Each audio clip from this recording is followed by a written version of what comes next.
Welcome back to another episode of Blockchain Basement, the official BitBoy Crypto live after show here at Hit Network. We are down in the basement with some of our favorite individuals, crypto degens, whether you're a basement dweller or part of the Bit Squad here in the building. We do have a live guest audience sitting here with us today. Our friend, he's visited us here before. Nate, what'd you say your name was in the chat for those in the chat? Manawak. He's a local here.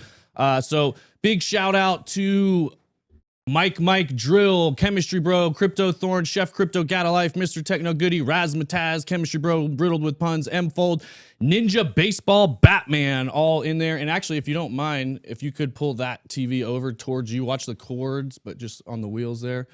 Yeah, there you go. So I can see the chat a little bit better. Also, Crypto Sunglasses here. He's recruited a companion partner with him with the glasses. They're going to be bringing down all the knowledge today. Obviously, AJ writes crypto, for those of you who don't know. Nick, one of our head research team here. On the spaceship, as always, whether it's Drew, sometimes it's Drew, this time it's BJ running the board for us. And as always, Ali B Crypto to my right. So if you guys have questions, drop them in the chat. We do love interacting with you guys as much as possible. It feels like we've been talking about this SBF saga almost every single day, never ending. You know, it doesn't end. The more we read about it, the more we dig into it, the more fascinating it becomes. Layers it becomes. I don't even know what. Oh, greetings from the Netherlands. Nice. Good to see you there. Hey. You're up late. Yeah. So I don't go to bed, you freak. We're gonna touch on the SBF stuff a little bit without going too far. I want to talk. You know, there's everybody talking about the contagion, things that could be going further down. I feel like there's a little bit of misdirection going on here where the whole focus of this whole collapse is FTX, when really FTX was functioning and operating properly. Realistically, they were making plenty of money. They had good balance sheet. Their fatal error was using customer funds to bail out Alameda. But Alameda was really the ones doing a lot of the shady stuff, front-running coins, faking coins. And, you know, we'll talk about that. I mean, actually, we've got it right here. This is basically what Alameda was doing as briefly as possible. Alameda invests in a project. They asked that project to put that investment money into FTX, basically. So they're funding a project, launching and saying, okay, we want you to store your treasury on FTX. FTX then sends that same money back to Alameda. Alameda invests in another project, and they just keep doing it over and over and over and over. So they were recycling the coins and making the same investments with the same money and getting exposure into all these different companies. And it was happening right under regulators' noses. So that, in a nutshell, is what Alameda was doing. But all of the focus is on FTX. So do you think it just happens that way? Let me ask you this. Do you think the contagion, Nick, is on exchanges or with VC investing in crypto? Dude, that's literally the billion-dollar question right now. Yes. I actually can't speak to that because there's so much commingling of funds right now. And like you had that tweet from Mario, Liquid was like the enforcer for Alameda, who was the hatchet man for FTX. All of which was owned by Liquid, another thing owned by Alameda. Yeah. So Liquid was really, they were like the enforcers, and then Alameda's like the Tony Soprano, you know? And it was just crazy. And I really don't know. It's too early to tell. I think we'll really, the tell is going to be who in the next 2 weeks goes actually insolvent. Is it going to be a project, or is it going to be another exchange?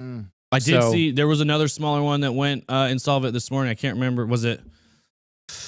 Crypto.com is kind of treading water right now. Crypto.com seems to be dispelling. It seems to be a lot of FUD. They've definitely made some mistakes, but they seem to be hanging in there. But you said Upbit or somebody like that the other day, didn't you, Nick? Who was it? I said BitThumb, but I was speaking out of turn. It might have been Upbit. So Mr. Techno Goody said, did you hear about the comments from O'Leary on Rand's show earlier today? Really suspicious. Either he's in on it or he's trying to salvage what he can. What were those? I didn't see those comments. What were they, Mr. Techno Goody? He is definitely trying to salvage because he's, you know, obviously one of the biggest paid frontman for FTX and was saying a lot of positive things about them. Has like Tom Brady or anyone like came out and said like, you know, my bad? Tom Brady's, you know, he's doing triage on a lot of levels right now. Right. Yeah. His life is a shambles. Yeah, he had to play this season. He didn't really have a choice. Yeah, well, he's going to be playing a few more seasons. He's going to be looking for new endorsement deals. I can tell you that much. Hey. He's still going to be my fantasy quarterback. Yeah. Is he? I mean, he's been terrible this year. This year, yeah, but the past couple of years, I've won a couple of championships Because of the number 12. Yeah, but not That's it. anymore. Not anymore. You're right. You know, He's Aaron gotta be- Rodgers is letting me down. Anyway, let's talk about crypto. Okay. I apologize. All about crypto. I'm Yeah. trying to Stick find to where I crypto. saw. I But want yeah, to. this just kind of just goes to say, like, when there's an opportunity and there's money on the table, this is just there's a certain breed of people that are always going to find a way to take it off. Like if it's there, they're going to find the game.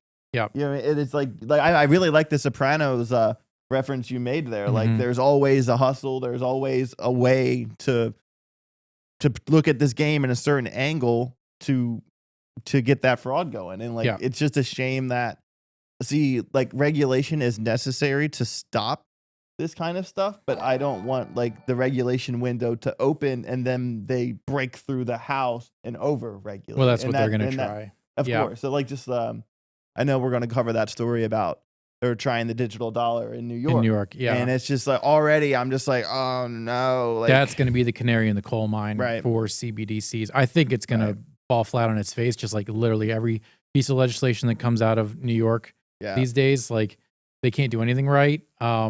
If the Republicans had not won the House, I would be very much more afraid of what's going to happen Oh yeah. in crypto. But now that we've essentially run into gridlock, Mhm. and this has painted, the Democrats have painted a giant, they've stepped on a rake like 7 times over the past week. Steve owed it. Yeah. So the Republicans are going to come at them with like guns blazing for this money laundering. And Yeah. it's really going to have a lot of downstream effects. And I think unfortunately, I think the meaningful crypto regulation is not going to happen for another year or two until after the main election. Fingers crossed. Fingers I- crossed. Wait, well, say that I last- think what'd that's you say? bad. Say that again. I think it's not going to happen until the main election. What's not going to happen? I missed the beginning. Meaningful crypto regulation, positive crypto regulation, an actual way to help these exchanges come onshore and do business better instead of be offshore and screw people over and launder See, I'm going money. to disagree. I think next year we're going to see it. I think it's going to be passed out. Hey, new subscriber. Thank you for that. All right. Number one customer. I love that Rob movie. be running. Rob Rob Rob Bernie. RNL. I don't know. But no, I think we're going to see some heavy regulation Q1 or Q2 of next year. It'll be proposed. You think it'll get voted on?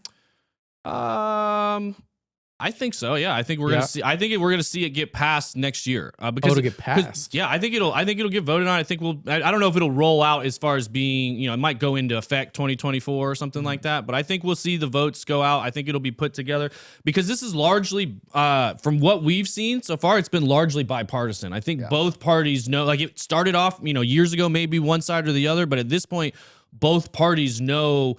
Blockchain innovation is good for the United States. We want to keep it onshore. That's why I personally have always thought that it would happen sooner than later because, they want that slice of that pie. And can you blame them? Like, I mean, especially like with the whole inflation issue and being 31 trillion in debt, like they're going to do everything they can to get that money. Well, and, that's why I bring it up. sense. Yeah, that's why you bring up a good point. I think the macro is going to inform crypto regulation.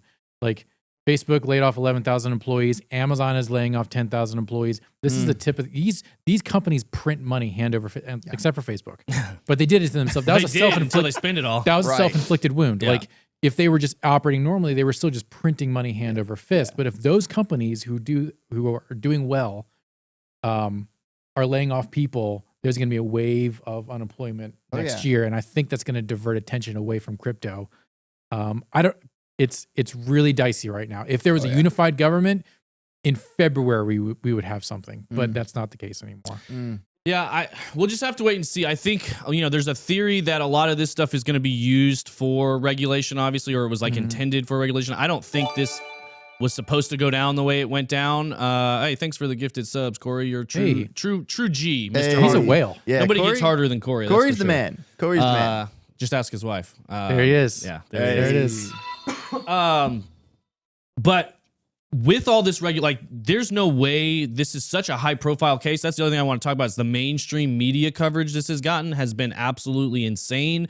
Also not very tough. you know, when you look at like the New York, this is a tweet from Unusual Whales. New York Times just put out a piece on Sam. The entire piece is 2,200 words approximately. There's no mention of FTX using customer funds, Alameda trading on tokens before the listings, the fact that the millions of traders were wiped out, or any form of possible fraud. It was a very soft piece talking about basically it grew too big too fast. It got out of control. It got overwhelmed, and really just trying to soften the blow on it, not calling out the clear fraud, the clear, like, poignant decision making where you committed crimes. Like, this is very, and there's regulators circulating the whole time. This other guy, how is SBF not getting slammed in the media as hard as Elizabeth Holmes was? FTX was valued at 30. Elizabeth Holmes from Theranos got a whole Netflix special. All this stuff got completely destroyed for being a fraudster, defrauding investors. FTX was valued at 32 billion, while Theranos was valued at 10 billion. The scale of fraud is multiples bigger and directly impacted retail, but New York Times is still meat writing. Then see, this is like a clear cause and effect for if you donate big money to the right people keep their mouth shut. Like he well insulated himself with his pocket, and this is right. This kind of stuff with New York Times writing that article, and we all know what really happened. This is why, like, everyone that's watching this stream here, people that follow like alternative media, don't trust the mainstream.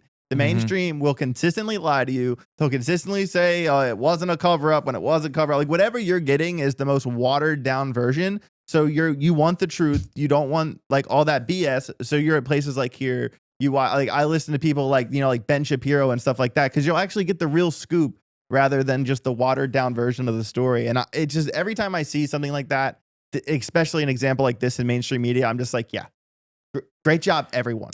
Yeah, a couple things here in the chat. Where'd it go? Somebody said mainstream media knows.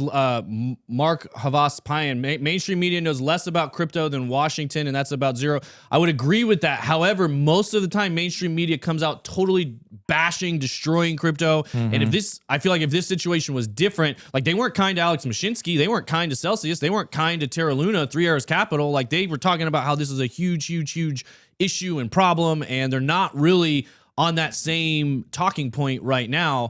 The other question is from RY Wentz. I'm probably the worst at reading screen names, by the way. I never know where the words start and stop. So, but hypothetical question: if Tether goes down in flames, how does this affect the billions of dollars in USDT pair? If Tether goes down in flames, so does the entire crypto market. Just so you know, and it will be a long time before we recover if Tether was to go down. Oh my gosh, that's it'd be way worse than all of this stuff. That is the ultimate FUD. 10-year bear market. Yeah. Yeah. Tether goes, we all go. Yeah, real quick. Fat Sack 21 says Shapiro is extremely biased. That's true. He actually says that. He says, "Look, we are a conservative outlet. You will get the news diluted through a conservative lens." Yeah. But he tells you we should not be your only news source. He says that multiple times. So he owns it. Whereas the New York Times has this veneer of, "Oh, we're completely unbiased." That is a crock. Yeah, and basically, like, I don't, always align my thoughts with Ben Shapiro. I listen to him as like a reference, and yeah, sure, he's a biased guy, but let's look at what actually happened with FTX, and then read New York Times story, and then listen to Ben Shapiro's take on it on YouTube yesterday, and then tell me who was closer to the truth. Shapiro by 1,000. That's my point. Yeah, just do better. Like it would be great if we lived in a world where the Daily Wire was not basically the news magazine of report, and the New York Times could actually produce facts instead of just raw opinion. And you get stuff like this SBF article. I feel like they wrote this ahead of time. Like this came out so fast. They knew it was coming. They knew it was coming. It's just, it doesn't wash. It stinks. It is. And that's something, guys, to keep in mind. Everybody has a bias. Humans all have a bias. It's the bias of every experience we've had up until this point. That's why they call it a world view. Our view is a reflection of the experiences we've had. That's just the way humanity works. Everyone sitting in this room right now, we have a bias. We're pro crypto. Obviously, that's a bias. We're, pro self-sovereignty, personal responsibility. That's a bias. A lot of people don't want to be personally responsible. So just keep that in mind. Like everybody has a bias. Take in as much information as you can and think for yourself. That if you take nothing away from the stream other than you have to think for yourself, you have to take in information and do your own critical thinking, then that's enough for me. So we'll come back to this SBF stuff. I want to try to move through this pretty quickly. Obviously this cryptic tweet he's been going on, because I don't want to hang. I feel like we've been talking about this all week, but last few weeks. But he was doing this cryptic tweet. It seemed to kind of summarize today. Basically, he started this was a couple days ago, and he's been doing kind of one letter at a time. About the time he got to N, everybody realized he was spelling out what happened. And I just wanted to, reference this. This was the name of a book that got written in 2017 after the orange one that got won the presidency. This book came out. SBF very closely associated with the Clintons. For those of you who don't know, I mean, he's been on stage with Bill Clinton multiple times. And that is kind of what brought me to this, which if you guys remember, I think it was either yesterday or could have been Friday. I was talking about the text messages between Michael Kives and Elon Musk. Basically, that was the pitch for trying to get SBF or Alameda an investment, anywhere from $2 to $10 billion in this new Twitter. But who is this Michael Kives guy is very hard to figure out. He's connected to SBF, the Clintons, Warren Buffett, Michael Lewis, Elon Musk. He had $300 million from Alameda, not on the internet whatsoever. The only thing you can find from him on the internet, other than us talking about him on this stream, is one write-up in Vogue for his wedding, where all sorts of most important celebrities, investors, companies in the world, powerful people, yada, yada, yada. So you dig into this. His background, basically, he started with the Clintons as a spokesperson.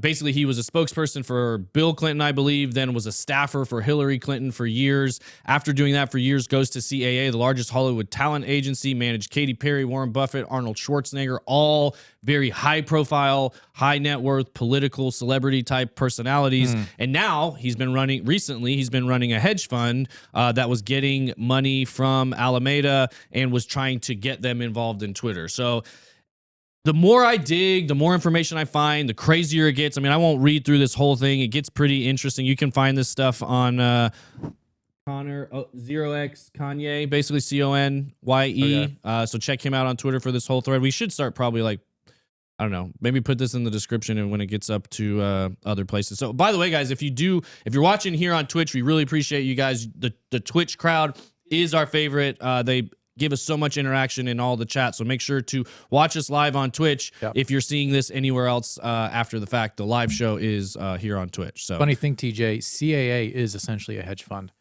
They do funding and manage portfolios, not just for their clients, but they actually fund movies. Interesting. So him moving into hedge funds that was a pretty easy step. Lateral move. Lateral move. Yeah. Yeah, so from what let's see if it's in this thing here. Good thing FTX. Let's see. Somewhere in here, I read that basically this hedge fund that he runs right now is almost exclusively invested in SpaceX and a Boring Company and Tesla. And then he was trying to get involved with Twitter. So this is basically money invested in Elon Musk's projects directly, which is why he kind of had that direct line to him to begin with. Elon said he smelled BS when it came to SBF, so he didn't touch that money, which all of it is just very interesting. The timing of it's really interesting. You guys can kind of draw your own conclusions from this, but it's just another layer that comes out. I think I touched on this yesterday. In the midst of all of this chaos, we've got a new unknown entity becoming the largest Bitcoin whale in existence after accumulating $2.4 billion in Bitcoin just recently. So we've got new large Bitcoin whale wallets. There we also covered, I think on the morning stream, there's a new Ethereum wallet, all that DAI, that I think it was $400 million that got hacked from FTX late at night, all got converted into DAI. Well, that DAI has been getting converted into ETH here recently. So now we've got a new top 30, or maybe it was 35, Ethereum wallet address. That Poland thing is correct. What's that? Russian missiles just hit Poland. Ooh. Oh. Well, dang. It says great. Ukraine. That's so sad. Is Ukraine, Poland? They share a border. Right. So Ukraine, Poland border. Yep. So 2 people in Poland were killed after Russian rockets landed in Poland. Well, that's a buzzkill. Yeah.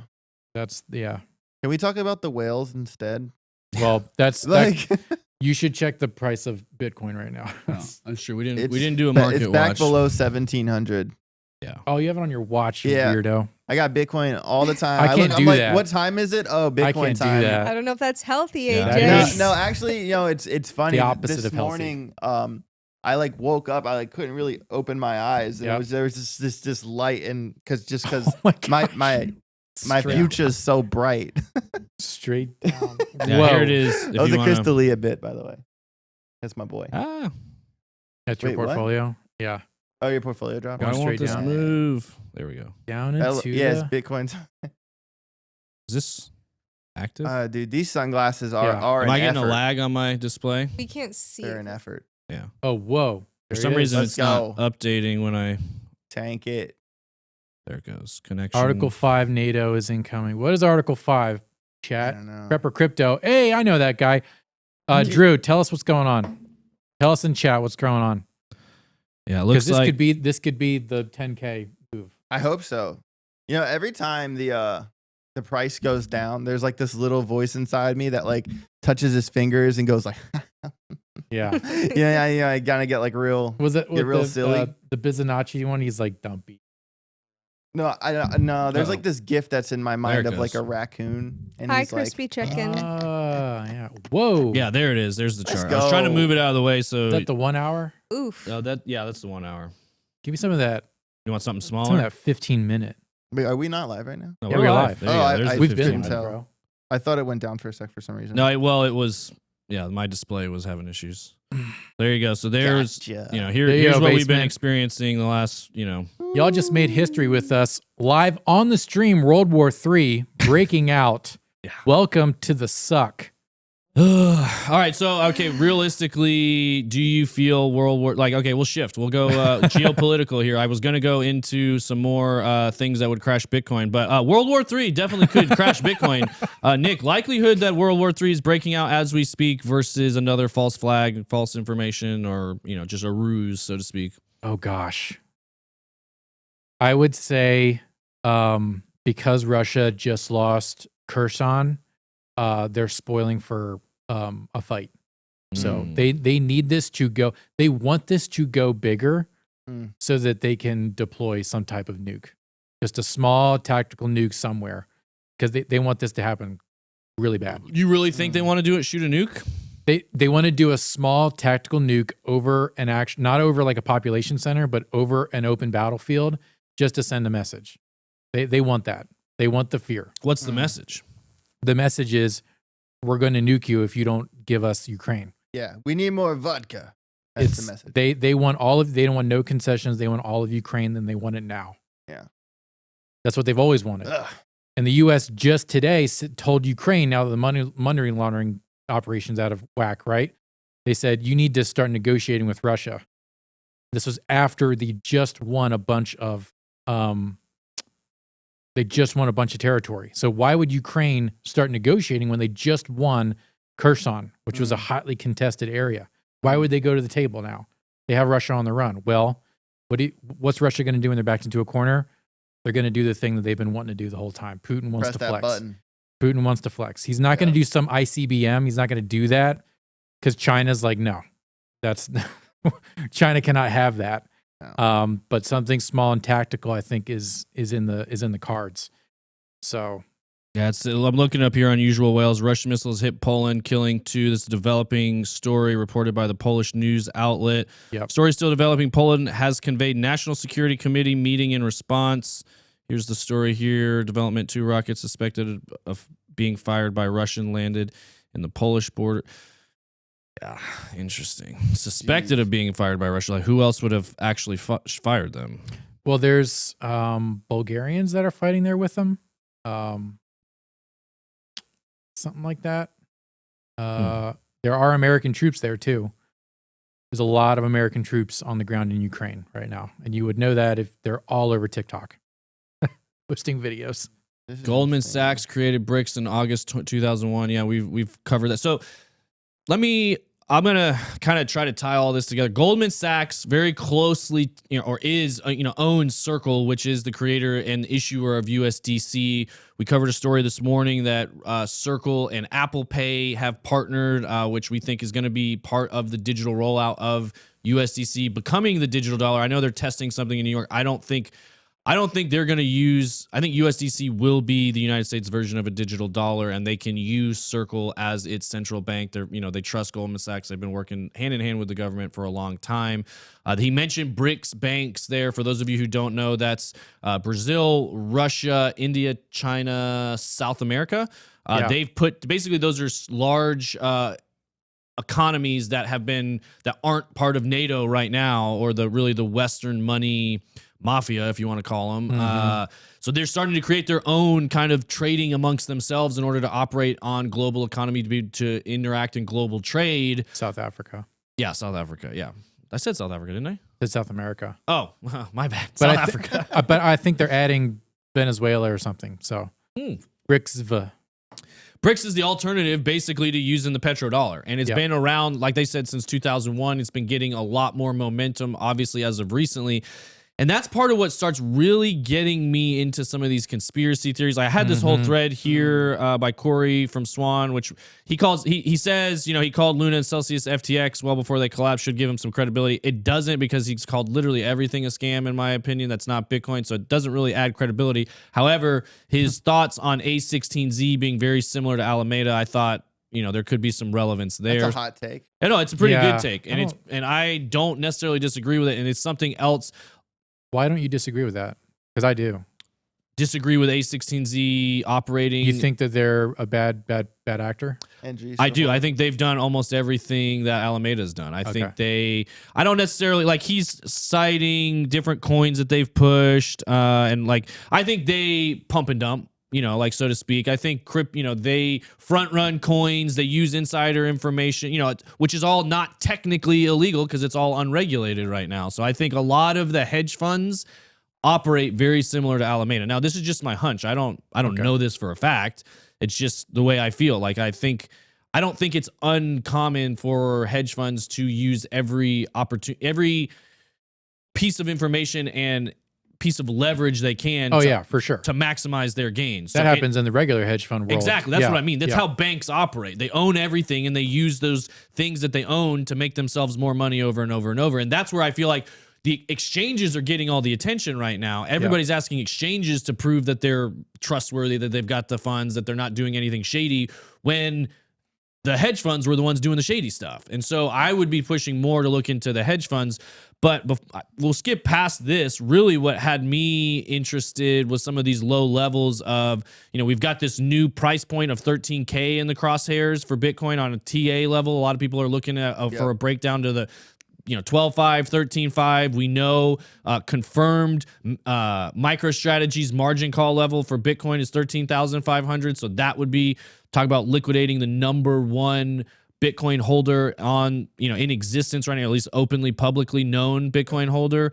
So they've got to add more leverage in different situations. Not saying they can't. It's just going to be harder to raise funds to buy Bitcoin now than it was 6 weeks ago, or even, 2 weeks ago.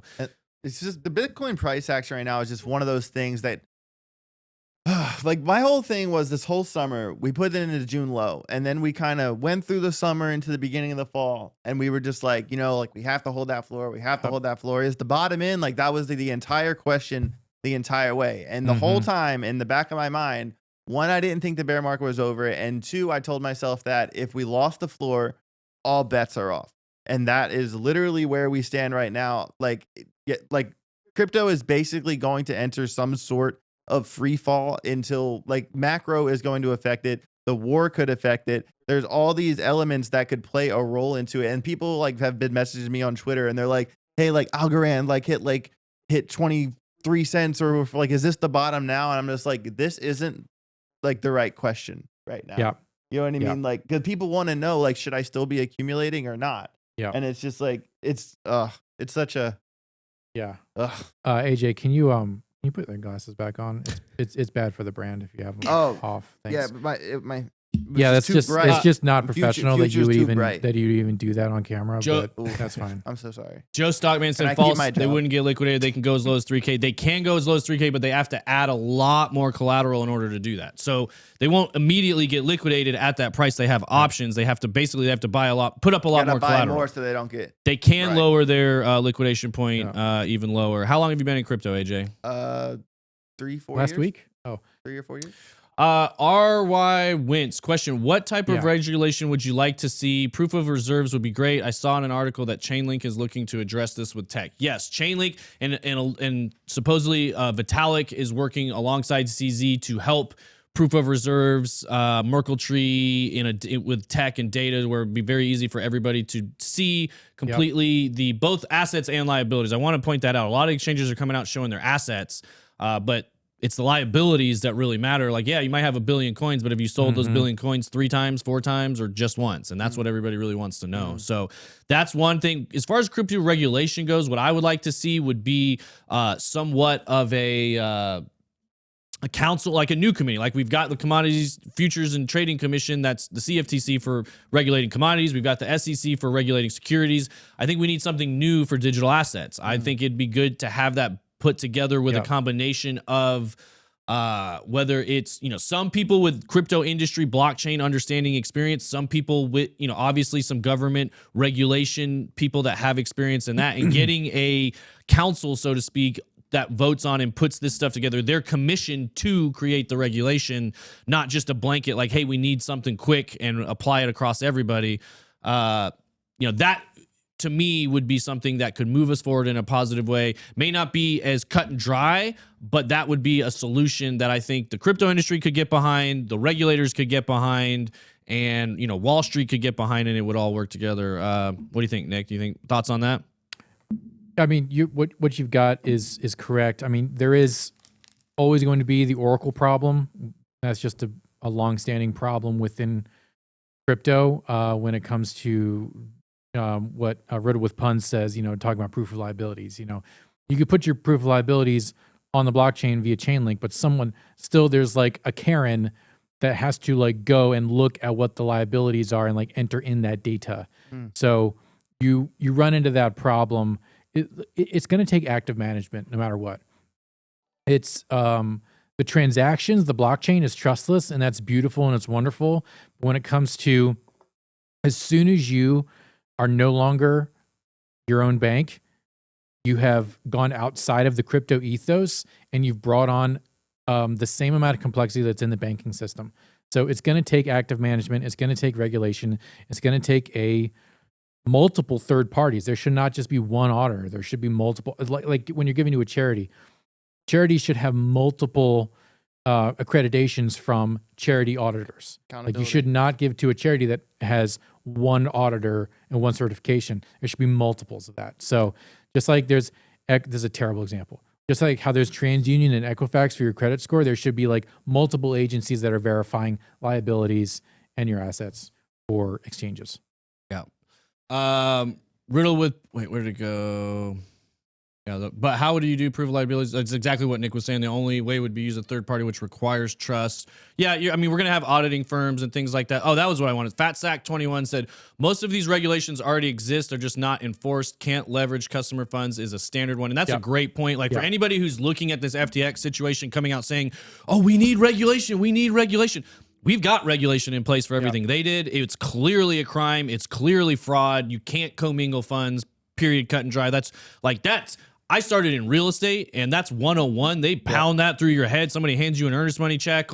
Do not, under any circumstances, mix that with any other funds. Commingling of funds is like a 101. Anytime you're handling, do not collect $200. If you're handling anybody else's money, commingling is pounded through your head. You can't do this. You can't do this. You can't do this. So we have the regulation in place to enforce what is already going on with this FTX and Alameda fallout, and also Alaskan BTC, great show, guys. Just got on Twitch so I can watch this live. Really appreciate you. Welcome. Twitch is where it's at because that's where you can get the questions in and we can see your chat. I like that question, Mr. Techno Goody. How much regulation? Wait, it just moved. Was violated. How much regulation was violated in 2008? Who got all punished? of them. See, Good point. That's all a great, of them, and that's great. Only like that. one person went to jail out of the entire 2008 financial crisis. One person. Yep. It was one schlub at, I don't know, I think it was Lehman, but Right. yeah. And just a really good distinction. This FTX thing is not, people are saying, oh, this is a Lehman moment. It's a Lehman moment. No, Lehman was just a bank that was over levered and got crunched in a liquidity crisis. Mm-hmm.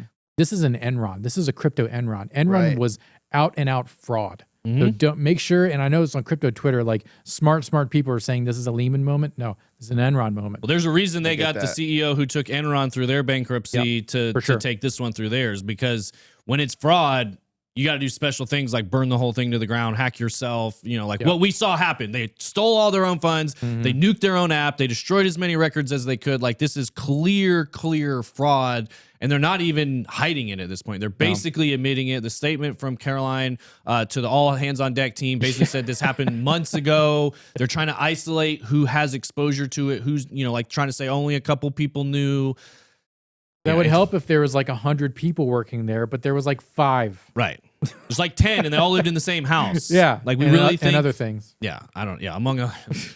Are there any solutions to solving malicious smart contracts on DeFi? Well, yeah, because somebody said we could write the liabilities into smart contracts. Yeah, Mayamo Lucifer said, what about liabilities embedded in smart contracts? Yeah, you can do that. They can create a system where it interacts with their systems using API in real time, embeds them in smart contracts.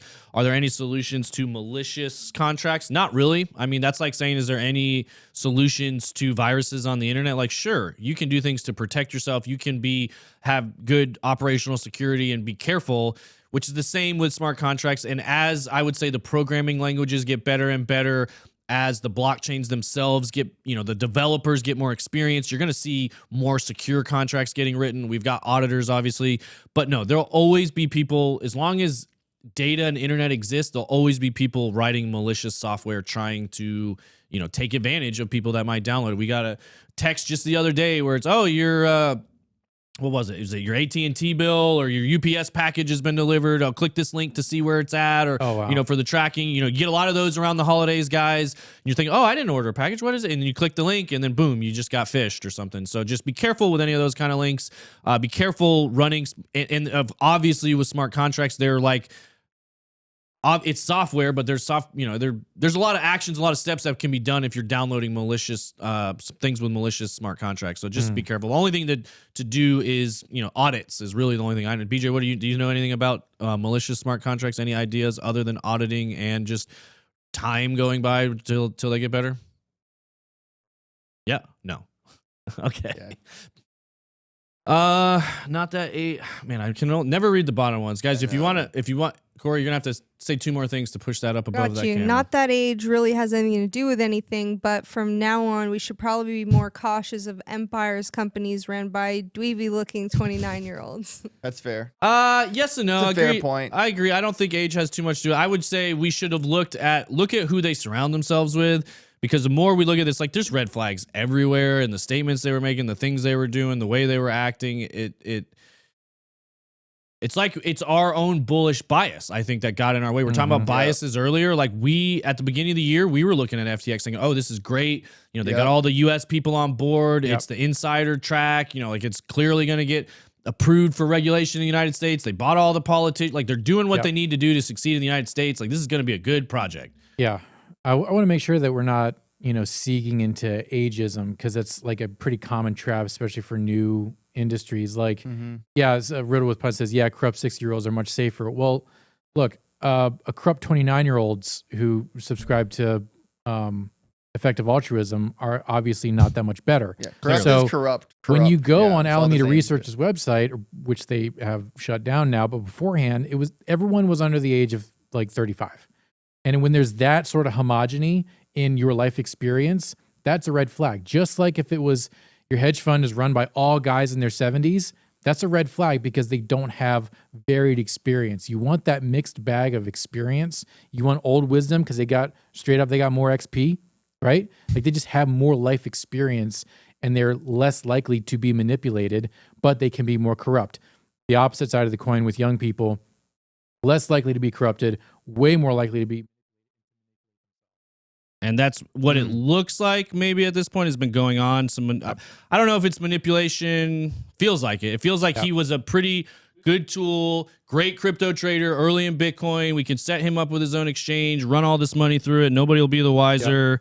And then it all came crashing down. I'm trying to find one more thing. So we can't trust AJ now? I mean, look, Roto Puns, your words, not mine, but he can't even keep sunglasses on his face. And I don't know. They hurt my eyes, just like most of the comment section. You know, we're out here trying to talk crypto. Just like they're trying Ellison? to talk about haircuts. Okay. You know, if we can have another channel, we could talk about haircuts, but this one isn't that. Okay. Smash give a +1 in the chat if you want to see AJ have his own Twitch stream. I'm getting a haircut. I'm getting a haircut today. I'm getting a haircut today. Do we have audio from this computer, BJ? Yeah, okay. I could probably play the audio from my computer for us to hear. We got 2 +1s. That's it. Oh. Expastic +1. To push this audio. I'm waiting on the. That's okay. I just want to play a quick video for a minute and we don't have to talk. Crypto Thorn, I would kick his teeth in. That'd be.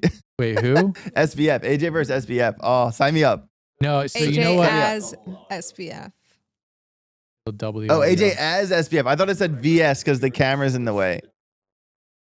I just got to get like a pick and kind of poof it out, and then I need to shrink a foot. And not work out for 3 years, and I'd be kind of close. Flaunt the hair while you got it, bro. Oh, you got it, bro. Nick, are you mining that Caspa? No, I'm mining Neoxa. Actually, no. Everything I say is financial advice. Neoxa is a great project, so I could say that because I don't even have 10,000 subs on Twitter. Which, by the way, if you want to follow all of us on the socials, AJ Writes Crypto. I'm at Nick Demundi. TJ is Hit Network _ Ali B Crypto. Ali B Crypto, obviously. And then Manawak, what's yours? At PARHAMNATE. He's Manawak. He's live in the chat.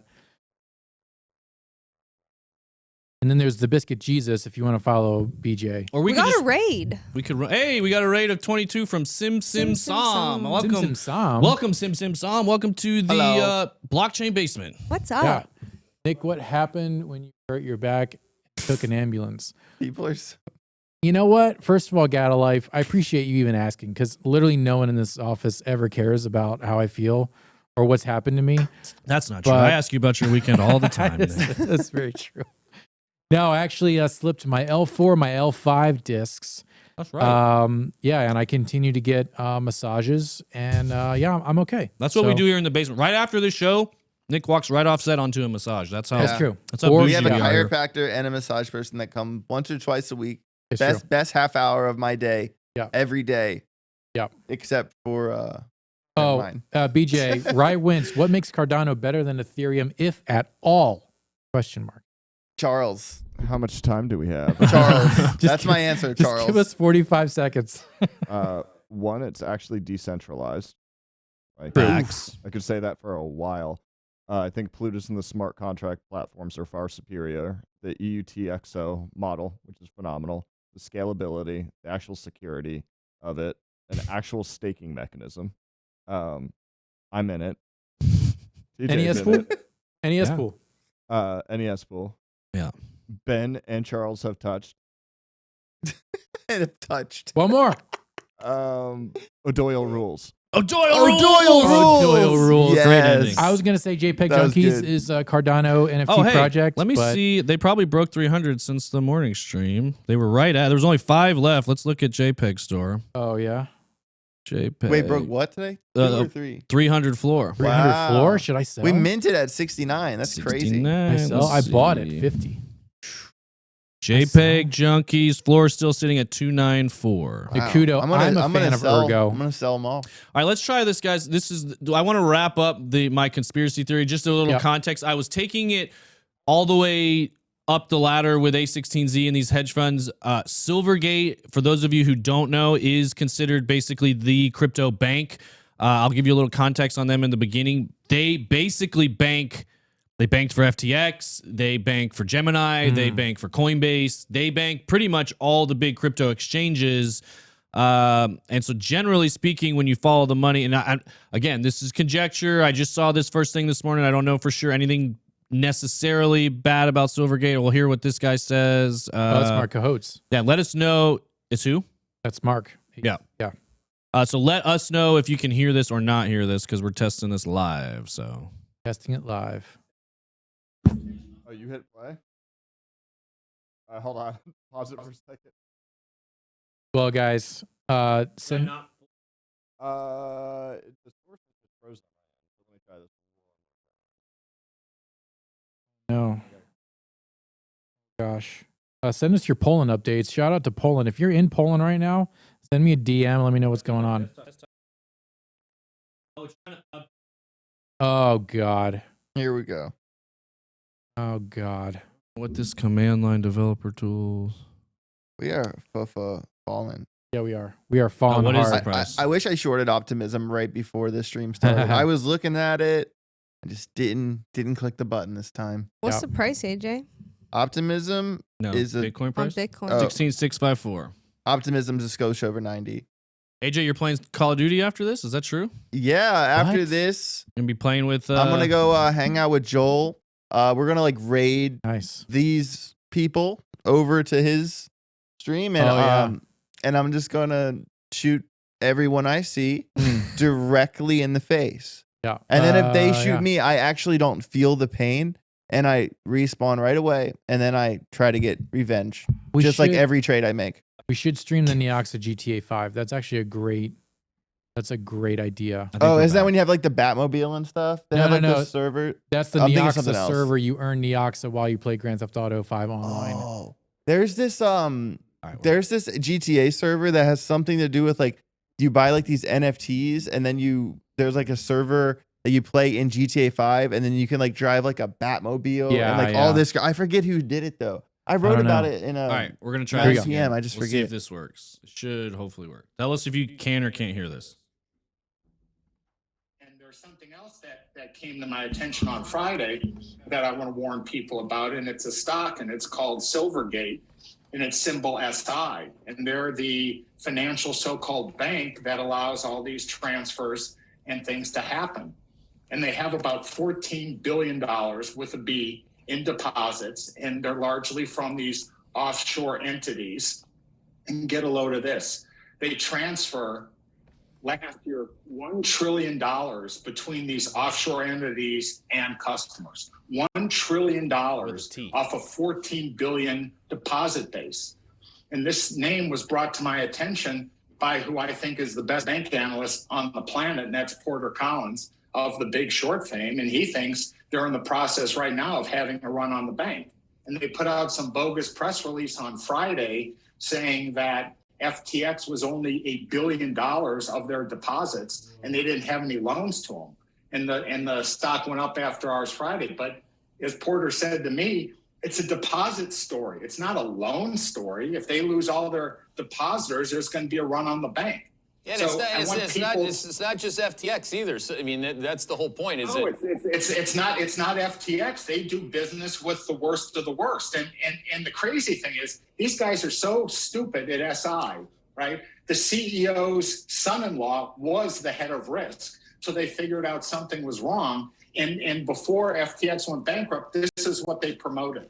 It says, this is from their website. It says, life as a crypto firm can be divided up into before Silvergate and after Silvergate. Wow. It's hard to overstate how much it revolutionized banking for blockchain companies. And that was endorsed by Sam Bankman-Fried, founder and CEO of Alameda Research and FTX. So nuts. It's crazy. And they put this thing out saying it's only $1 billion of deposits. Well, if there's a run on the bank and the U.S. government wakes up or the Treasury wakes up and they start kicking the tires of this bank, they're going to realize they have no KYC on right now, which is know your customer, or they have no AML on right now, which is anti-money laundering, because FTX is a criminal operation, cut and dried. And if they were doing all this business for FTX, look at what happened to all the banks that did business with Madoff. and things like that. So this is serious ass shit. And the fact that they put out a press release on Friday to try to hype their garbagey ass stock, real guys reached out to me and said, can you believe this? And I said, it's absolute dog shit. So I am short SI. I think SI is garbage, and they need to be called out, just like FTX needs to be called out. I mean, so that right there is that's some major claims. Like I said, that was real. SI, Silvergate Bank, known to be the bank of crypto. If you're doing major volume in crypto and you need an on and off ramp, it's gonna be Silvergate basically. If you're Alameda, you're gonna be banking with Silvergate. If you're A16Z, most likely banking with Silvergate. Like, yeah, he said it. This is serious ass shit, and it's no joke. Like, if a guy like that is shorting Silvergate, and you start to see other people shorting Silvergate, and if we get a run on the banks, like, this could be the major contagion that people are talking about. Like, if this was to go down, it would set crypto back many years, many years if Silvergate was to be proven to be insolvent. And so that is very concerning to me. And that's what I keep going. The further up the line I go, the more confusing it is. Now, what did I do right after I saw that? What do you think the first thing I did was like, well, you know what? Who owns Silvergate? Let's look at this. Silvergate investors. How much are they tied to the WF? Or what did I type? Let's see. Who owns Silvergate? Maybe that's what I typed. Whatever gets it to come right up. Silvergate. Well, I'll just pull this down real quick. I'm going to go into where I posted this earlier. I know Jeff is in Alameda. No, he's actually in Diamond. Also, Shump Assassin, before we played that clip, you asked a little question that if Ben gave me his half of BitBoy Crypto, first thing I do would be, obviously, get in the Lambo and do as many, full monster truck spins as possible, and then pray to God that TJ's half has the insurance. Yeah. See, this is where Ben would come in off the top rope and say, I own 63% of the company. Yeah. Oof. God, that 63% hack. Yeah. Also, the Audi Huracan is all-wheel drive, so you cannot do donuts. The Lambo. You mean Lambo. the It's Volkswagen The Audi Huracan? Volkswagen Huracan. Oh, well, I can't find it. At the very least, at the very least, I would just take that one pinball machine to my house. Yeah, you got to just game out. Yeah, it'd be great. But you would have, so then Hit Network would be basically like a 30-30-30. Yeah, but if you took half of Ben's portion, you basically have 30. But I would still just want to be a writer, I still just want to grind it out. Yeah, I know that. Okay. But would you would take the Huracan and not the TRX? No, I would take the Lamborghini. Why do you keep calling it that? It's the Lamborghini Huracan. Oh, I thought he said something about an Audi. You got to know what it is. You can't take it if you don't even know what kind of car it is. Yes. It's not an Audi. It's a Lambo. Audi owns Lamborghini. I did not know that. It is an Audi R8. You can clip that and be like, look how dumb AJ is. Okay, because I didn't know that. It's essentially an Audi R8 with a bull badge and lowered suspension and carbon fiber brakes. And active aero. Oh, they want to know, Ali, what do you drive? A Nissan Rogue. No, you should have said Ali mostly drives a 4Runner TRD Pro. Oh, I do not drive the Bronco. I sold it. I got this really sick Santa Cruz skateboard. Oh yeah, rips. I ride my motorcycle. He rides his motorcycle. Yeah. All right. Well, I'm going to pull us back to crypto here real quick. Of course, top 10 owners of Silvergate Capital Corporation. Number 1, the Vanguard Group with almost 9%. Number 2, BlackRock with almost 6%. SSGA funds. We got Morgan Stanley down here, Investco. So the guys that own the people who bank for all of the biggest exchanges, TradFi. The guys who owned FTX, the guys who run or own Twitter, the guys who own Morgan Stanley, the guys who own pretty much all of the tech stocks that are pushing a lot of the narratives. Same guys that got involved in crypto. So I was like, all right, well, what exactly is, where'd it go? Silvergate. Why is this crypto bank a future cash machine? This got me really interesting. It was set up back in 2013. The bank noticed the rise in internet or the rise in interest of cryptocurrencies like Bitcoin. The bank wanted to land all the new trading exchanges like Coinbase as customers and provide banking services to them and all the institutions that wanted to trade this new digital currency.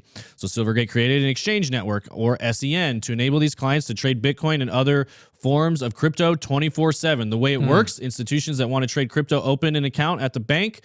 Then they trade cryptocurrency on Coinbase or any other trading platforms are all aligned with Silvergate.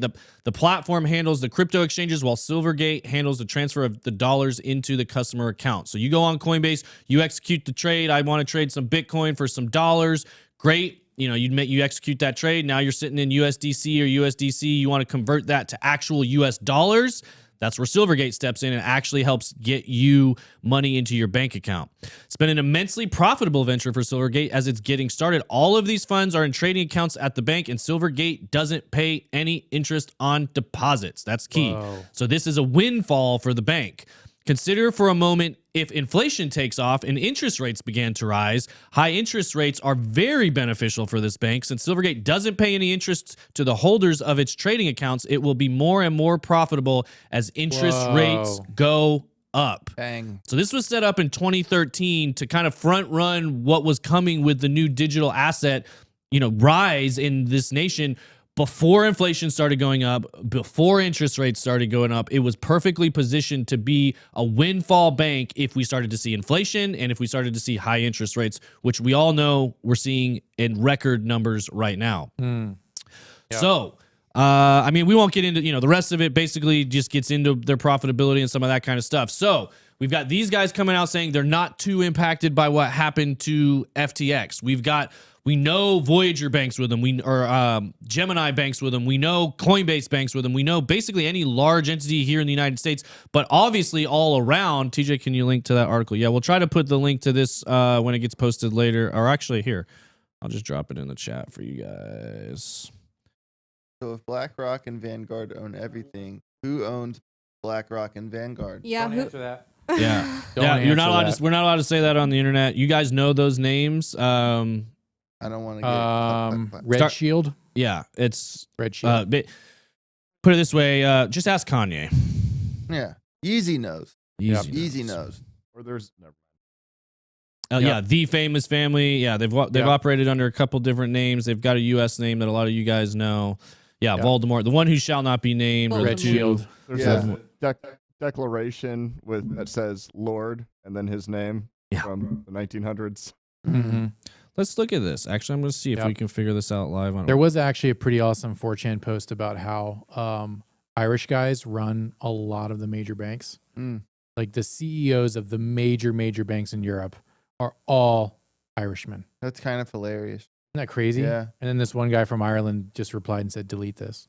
Kind of like that Michael Kynes guy. He said, delete, scrub everything on the internet off for me. That's period. How you know you have FU money is when you can get scrubbed from the internet. So like that. I mean, it's not, that is not easy to do. For most people out there, it's much easier to flood the internet with disinformation than it is to actually get information for yourself off, because it's very difficult. Like that handler for Kanye, who's apparently like a Canadian PSYOP leader. Whoa. Dude. Yeah. That was wild. He's been like drugging all these celebrities and keeping them under control. Yeah. Kevin Hart. He talked about that in his Lex Friedman interview. Yeah. And there's a whole bunch. There's like a bunch of clips from Kevin Hart warning people when like someone was talking about how like the Saudis own a bunch of Hollywood, and then Kevin Hart said, "No, you got to stop talking because he's gonna send that guy with the pills after you." And I'm like, what? Whoa.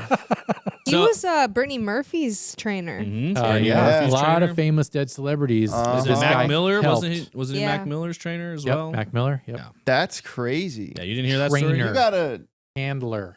I've actually really been into watching like celebrity conspiracy theory videos on YouTube in my spare time. I think my favorite one is that Nick Cage is a vampire.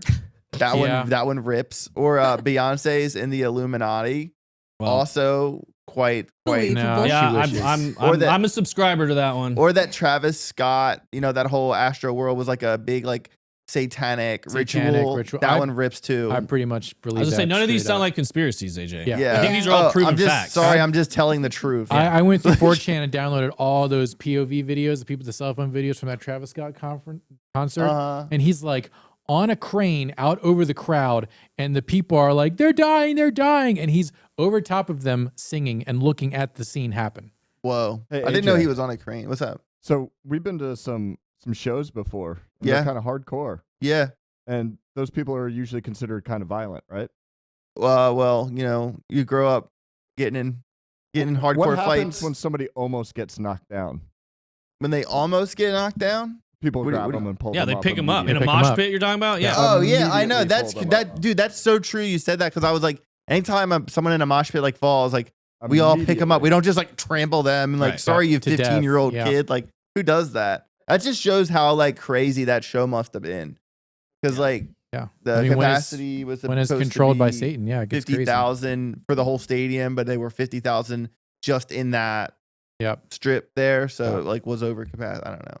Wait, so FTX was founded November 2019? 2018. 2018. Okay. Silvergate went public in November 2019 when it started to offer its, Class A common stock. But this is very interesting. This is the part that when people talk about contagion that could send us back really far. If what that guy is saying is true, if Silvergate's experiencing a run on the bank, this is where the big problem is. They hold over $5 billion in deposits, more than 95% coming from the crypto industry. Among Silvergate's 1,000 clients are the world's largest crypto exchanges, e.g., Kraken, Coinbase, Gemini, all regulated stablecoin companies, USDC, TUSD, Pax Dollar, Gemini Dollar, Silvergate's assets. Basically, so Who runs this?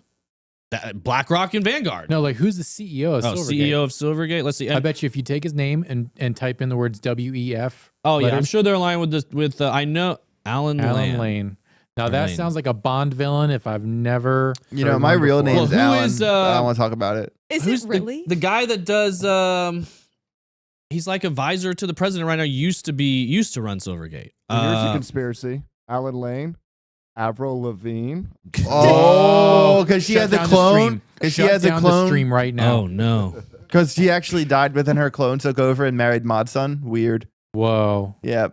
No, I was at Firefly Festival in Dover, Delaware a couple months ago. And like Mod Son, like he used to be the drummer for Scary Kids Scaring Kids, but now he's like a rapper who's friends with Machine Gun Kelly. Yeah. Like he did this song with Avril Lavigne, and I was like, oh, that was strange. But then Avril played like later in the night, and she was like, I'm gonna bring out my husband, and I was like, what? Her clone What? married Mod Son? This is Interesting. crazy. Chef Crypto, like, Jeff Crypto says you can't own a home unless you own a gun. I would say you cannot responsibly own Bitcoin unless you own a gun. how many guns do you have on you right now? At least one. Word. Just the one. Good Yeah. answer. Good answer. At least one. At least one. Let's see. What's scary is this could be where'd it go? A massive 12-year bubble because of all the halvings pumping the price every 4 years. Never a chance for a true flush out. I don't know. I'd say an 85% drawdown's a pretty good flush out. Yeah. We've seen a lot of people capitulate over the years and lose, and that's something I want to maybe wrap this up with and kind of go around the room. You know, we've got a little bit of time. It seems like we've got different theories on bottoming, whether it's before the end of this year, beginning of next year. You know, if we go to war, 12-year bear market. Nick, do you feel like the 4-year cycles are still intact? Or do Yes. do you think so you feel like next year we'll still be moving up during the next halving up until the next, or after the next halving, so to speak. We're not going to Armageddon like levels and staying down here for a long time. The next halving and next bull run are going to coincide perfectly with the reintroduction of QE, and it's going to melt your face. Okay. What AJ, you were very strong a few weeks ago saying you do think a lower bottom was going to come after the midterms, or there was a lower bottom coming. We've now made a new bottom day of the midterms and just after. How much further do you think we have to go? Do you think it will be within the next, say, 2 to 4 months, or do you think we will break the 4-year cycle? I feel like it's going to be really, really, really, really bad. And everyone's going to like completely freak out like they always do. And then they're going to like call me a noob because I think that. But then it's going to happen and they're going to be like, oh shit. And then I think the 4-year cycle will stick to its course as long as the macro environment doesn't just completely like go out the window. Like if World War III actually breaks out, well, war would actually cause us to QE and we would probably pump. But there's still just factors that just kind of freak me out, especially like with regulation and everything like that. But like general answer is that if we woke up in a couple months and Bitcoin was like below 10K, it really wouldn't surprise me. Hey, raid from Supo Man with What's 255. up? Appreciate you Bang, guys. bang, bang, bang, bang. Fun fact, Supo Man, when I was very first watching crypto YouTube back in the day, back in 2017, Supo Man was one of the bigger channels. I watched a lot of his, he's gotten a lot of different, reviews over the years, but I definitely learned a lot about crypto early on in my adventure watching Crypto's News. Shout out Omar Bam, I'll never forget. Watched a lot of his channel, and Superman as well was one of the first ones. He did a morning live stream, and then Ivan on crypto, of course, has been doing it for many years. Got almost 500 people in here. Yeah, awesome. Bang. Well, huge welcome to the Superman community. I'd love to hear from you guys as well regarding bottom is in, whether it, or what your opinion is on the bottom. I still think the 4-year cycle is in place.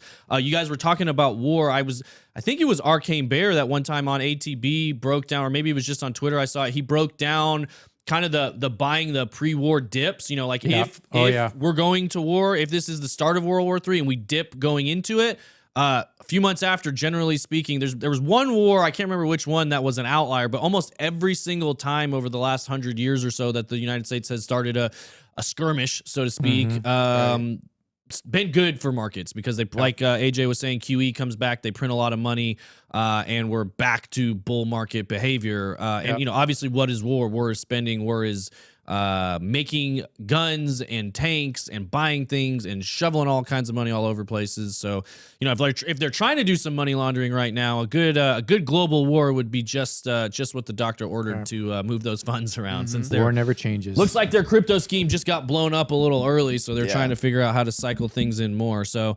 we need mo money. Can you throw those socials up? Yeah. Throw the socials up. We got Crypto Sunglasses, AJ Wrights Crypto, Hit Network, Biscuit Jesus, Ali B Crypto. I always want to say Razmataz, but it's Manawak. Yeah, Manawak. There we go. Sydney, we got a live guest in the audience here today. Audience. So, yeah, you guys are very influential and awesome. I got to my second job at Waffle House, but I believe in the future of crypto blockchain, and 3 to 4 years from now, hopefully I will be doing better off so I can live my life the way I envision. Have a blessed rest of your day. Love that, Shump. Later, Assassin. Shump. You definitely will. You're investing in the right thing right now, which is yourself and your own education.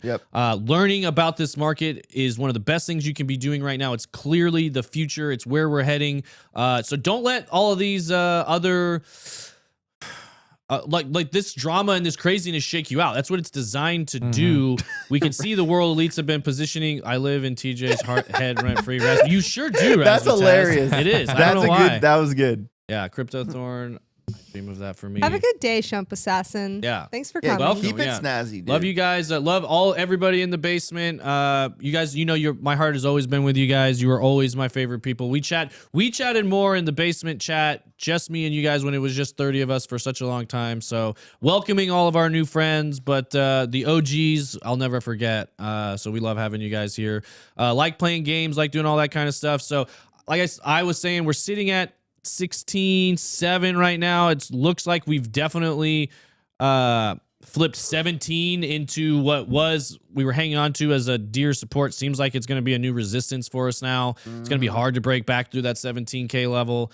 I feel like, gosh, one more rate hike definitely feels like it's coming from the Fed at 0.5.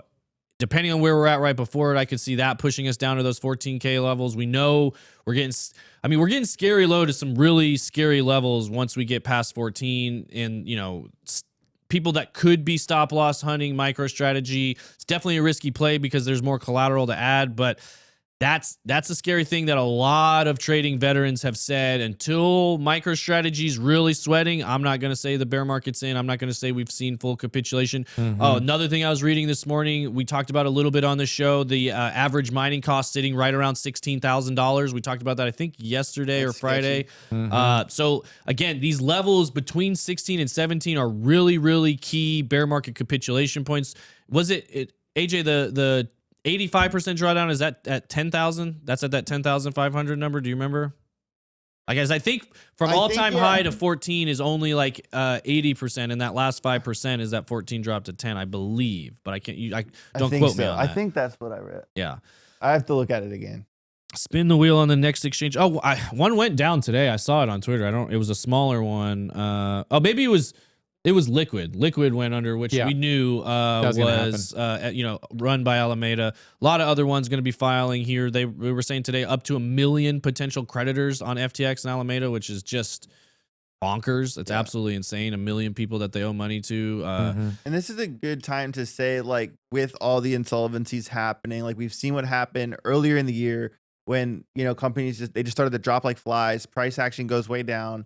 And like you don't know like what the best place is to hold your crypto. This is why tomorrow, it'll be coming out on Sunday, I'm filming a step-by-step video about how to put your crypto onto a ledger. And you want to have self-custody. You want to make sure, if you want to do like hot storage, I understand. So if like you want to be like to be able to quickly trade it. But if you want to go into cold storage, if you like know you're going to be holding for like 3 to 5 years or whatever, I highly recommend that if you're just leaving your crypto on an exchange, that you get a ledger and take that extra step to have self-custody and to protect yourself. Have you anyone messing around with the Lux Algo update? You use Lux Algo, don't you? Yeah, the new Lux Algo update is straight fire. My boy Sean that works there, I talk to the guy like every day. He's always like letting me know like the new stuff that's going on because he knows that like I'm constantly trading and I make content about. I use Lux Algo basically exclusively, and there's so much more to the S&R premium on Lux Algo. They have like a predictive thing now. There's like different levels that'll point out like higher high or like the change of current. No. I'm blanking on the word right now, but it's like basically it shows you the change of directions a lot easier. You can like see where the order blocks are. There's so much to it. It's really, really cool. Real quick, I've got this clip that I think it was Mr. Techno Goody was referring to at the top of the stream, and we can check out Kevin O'Leary responding to basically says, "You cannot make this stuff up." Kevin O'Leary from the television show Shark Tank was asked by Crypto Man Rand if he would invest in SBF again. You will not believe his response. He was also a paid spokesperson for FTX and an investor in FTX. He's also lobbying in DC. Let's see what he's got to say. Oh. Yikes, I got Twitch. Vince, I use Market Cypher too, but I like Lux Algo more. I just like Market Cypher B for the money flow. All right, here we go. If SPF knocked on your door again and said, "Look, I failed in my last venture. I have a new crypto venture. I need money," would you back him? That's a great question. No one's asked me yet. I think we can all admit, you can love him or hate him given what's happened, but he was one of the most brilliant traders in the crypto universe. He also built one of the most robust platforms. We used it. Oh, it's robust. Actively. It was a very robust platform that allowed us to get information on a compliant basis. So I really like what he built. Would you back him? The answer would be yes. If SPF knocked on your door again. Wow. Okay. So like that's all the money they paid him. You hear that. Well, it's all the money. This is all toast. It's all the money they pay, but you could hear the hesitation in his response where he's almost trying to think like, what am I supposed to say here? Right. Oh yeah. See, TJ, if I'm like, TJ, do you got my back? You'd be like, yeah, not, yeah. You know what I mean? Right. And if I'm an investor, like Mr. Wonderful is known for being a pretty cutthroat investor. Like it's all dollars and cents. He doesn't care about the emotions. He doesn't care about the humanity, really. He cares about dollars and cents. This dude just lost him. Well, maybe he didn't. I don't know. Maybe Kevin was just getting paid. I don't know. No, I think from what DZ told me, because he was on his show, I think Kevin's lost his shirt. Yeah. A lot of crypto stuff, including like NFT.com. Wow. Razmataz said it just shows how clueless he really is, which I think I agree with that. And O'Leary's either lying or a fool. Either way, I wouldn't take any of his recommendations. And I would be like, and this is something we need to be careful of, and I wish the mainstream would be acknowledged more. We new people come into this space and we immediately vault them right to the top just because of their prior experiences. Like, Kevin O'Leary, good investor, likable on Shark Tank. He's a media personality. Everybody knows who he is. And seeing people like him come to the space, we're like, oh, great, it's giving credibility to the space. Well, but look what happens when some of these people get involved and they run it the way they ran their traditional businesses. Like, we need to be looking to which I've said on the show before, the Jesse Powells, the Eric Voorhees, the CZs, the people that were here at the beginning that built it. I mean, Vitalik, he gets mixed results. Some people were saying they're not sure if they trust him. They don't trust him, whatever. I trust Vitalik more than I trust Kevin O'Leary. For sure. I trust Vitalik more than I trust Gary Gensler or, any of these Sam Bankman-Fried or any of their cohorts, So take everything they say with a grain of salt. Don't give them too much credit for their past successes because they don't know what they're talking about when it comes to crypto. And they've made that very clear, both him and Mark Cuban, which I will say Mark Cuban has more of I like Mark Cuban's take more than Kevin O'Leary's take, but it's interesting watching them both kind of wade in. Mark Cuban just kind of trying to play kind of more like one of us, and Kevin O'Leary more like one of the, institutions. And I'm going to, kind of help bring this market to the mainstream. Mark Cuban, I like his take on things. Kevin O'Leary, I'm pretty shocked by that answer right there. Yeah. You'd think just from a strategy standpoint, you would have a pre-prepared answer for that question. That's a pretty obvious question. I'm shocked nobody's asked him that yet. Right. You'd think you'd have an answer to, yes, I would, no, I wouldn't, I've learned my lesson here, or hey, even put it this way, Do Kwon gave a better answer to that when they asked him that on Up Only, like, meh, I don't know, maybe, like you did okay, but I'm not really an investor, like, we'll have to see where he's at a few years from now. Like he's not an idiot, and he did generate a lot. He was able to move a lot of funds. So that's the other thing to keep in mind with investors. They will invest in anything they think that will make them money. So if they think he can do it again, people might. Yeah. I heard he was trying to raise funds over the weekend. That was the story. He was out raising he's still trying to raise funds to cover the hole.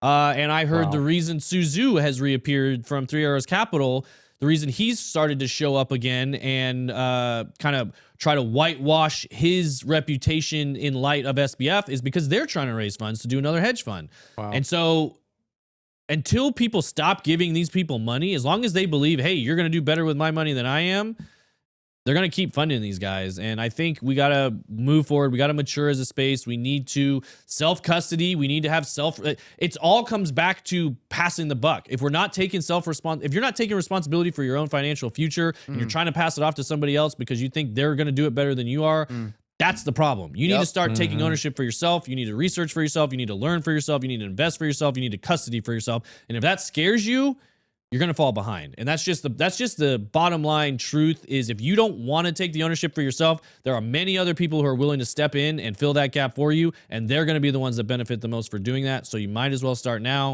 or you're going to be eating crickets. Yep. Boom. 100%. Get out of life, man. We should end on that because that was a straight bar. No, that was a bar. That was a bar. That's a bar. Yeah. No, we can end. It kills me to end with so many people here in the chat. And I know. You're gonna give them the jolt. I just realized the entire cast was super bad. Could just recast to do fire sale. You couldn't. Yeah, Michael Cera has been a great one for it. So yeah, they could. That's hilarious. Super bust maybe is what they would call it. Super meth. Yeah. What's your take on BTC mining? Centralized. Is it not already? That's my take. It is. I mean, come on. It's institutionalized. It's not. How many home miners exist right now? That's for Bitcoin? That wasn't your question. It was it centralized? I think it is centralized. I mean, it's becoming more centralized by the day. But I mean, it depends on your definition of centralization, I guess. But where are they on the continuum? Like, it's more centralized today than it was 5 years ago. And it was more centralized 5 years ago than it was 5 years before that. False. How do you figure? Battle Royale. All right, here we go. Now we don't got time for this. Let's play rock, paper, scissors. For those of you guys, also we're gonna start pushing this into a Discord. If you guys would like to hang out in a Discord, Blockchain Basement, if we made our own little chat, let me know. For after hours, we're gonna start doing some different things with BitLab Academy and all that kind of stuff. So we're gonna have an Academy channel in there. But if we wanted to have a basement channel for all of our favorite basement dwellers, we might push that up. I know you guys on Twitch like Discord better than most of the people here in this office. No, I'm just kidding. We've got half of our office loves Discord. Half of our office hates Discord. Just so you guys know. Just for the record, I tried to move our internal communications from Slack to Discord. It went over about as well as SBF raising a new money for a new fund right now. About half the people loved it, half the people hated it, and eventually I had to go back, which I hate doing. So they beat me, but we will still have some Discord interaction for you guys. gotten much more outspoken and hyped over the last 1.5 years. Yeah, you'd you be have, surprised. TJ. You'd be surprised. Yeah. All right, we'll wrap it up. BJ. Raid Joel. Let's Oh yeah, we got to do a raid. We got to raid Joel. Yeah, 'Cause raid I'm gonna- Hit Network we're Gamer. gonna I think play- they're streaming right now. I'm gonna go hang out with Joel and play Call of Duty and murder people and desensitize my brain. There So if go. you want to That's join right. us That's over right. at Hit Gaming with our boy Joel, I'll see you there. Girls And also are always shout gonna out to be there. JPEG Junkies. Only 5 junkies left to be bought, and then Whoa. they hit a 300 floor. Let's go. Whoa. Later.